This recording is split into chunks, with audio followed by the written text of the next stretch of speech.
Later that year, a Trump-hating felon attacked me from behind in my yard. I was just straightening up from picking up a tree limb. I was wearing noise cancellation headphones, never saw him coming, running pell-mell down the hill. I was struck in the back. The force of the blow sent us through the air nearly 10 feet, down the hill until his shoulder impaled me as we hit the ground. 6 of my ribs were broken. 3 of the ribs were completely separated, such that for weeks, the ends of the ribs would grind upon each other. Recently, Senator Mullin, if you have time to listen, you were confronted by constituents that were angry because you voted against my amendment to stop all funding for refugee welfare programs. Instead of explaining your vote to continue these welfare programs for refugees, you decided to transfer the blame. You told the media that I was a freaking snake and that you completely understood why I had been assaulted. I was shocked that you would justify and celebrate this violent assault that caused me so much pain and my family so much pain. I just wonder if someone who applauds violence against their political opponents is the right person to lead an agency that has struggled to accept limits to the proper use of force. You went on to brag that you'd already told me to my face that you completely understood and approved of the assault. Well, that's a lie. You got a chance today. You can either continue to lie or you can correct the record. You have never had the courage to look me in the eye and tell me that the assault was justified. So today you'll have your chance. Today I'll give you that chance to clear the record. Tell it to my face. If that's what you believe, tell it to me today. Tell the world why you believe I deserve to be assaulted from behind, have 6 ribs broken and a damaged lung. Tell me to my face why you think I deserved it. Sir, I think everybody in this room knows that I'm very blunt and direct to the point, and if I have something to say, I'll say it directly to your face. If you recall, back in my House days, we actually did have this conversation because of remarks that I've made. You were in a room.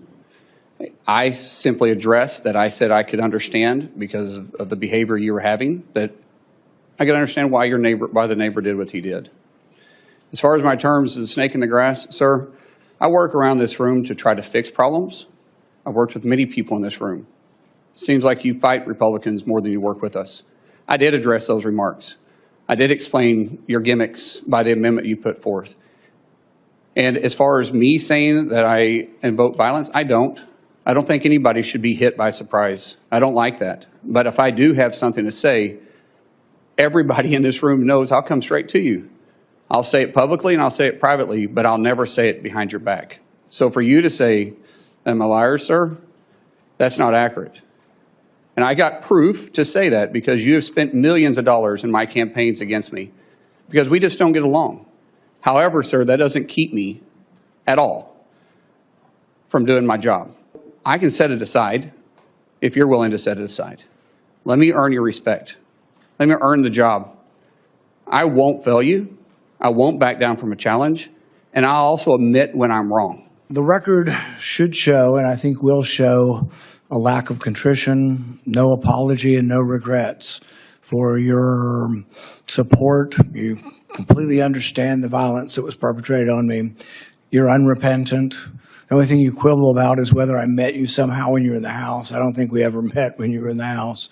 And this idea that the only thing you're upset about is not that you are for violence.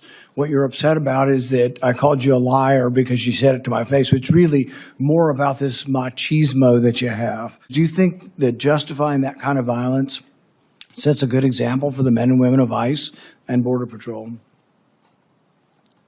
Mr. Chairman, first of all, I didn't know the extent of your damage. When the phone call was made, I made it to you and I tried to talk to you.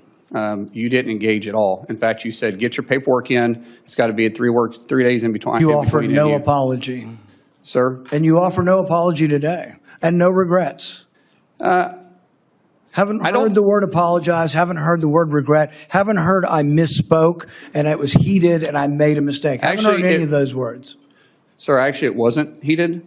And I'm not apologizing for pointing out your character. Good. So you're jolly well fine, and you want the American public and the people up here to vote, that may or may not vote for you, to know that you supported the felonious, violent attack on me from behind. I did not say I supported it. I said I understood it. There's a difference. Oh, so that means you really didn't approve of it, just completely understand it. What do you think most people would interpret completely understand to be? Support for or a condemnation of the violence? Sir, as I said, we can have our differences. It's not going to keep me from doing my job as Secretary of Homeland Security. Support journalism you trust. Support PBS News. Donate now, or even better, start a monthly contribution today.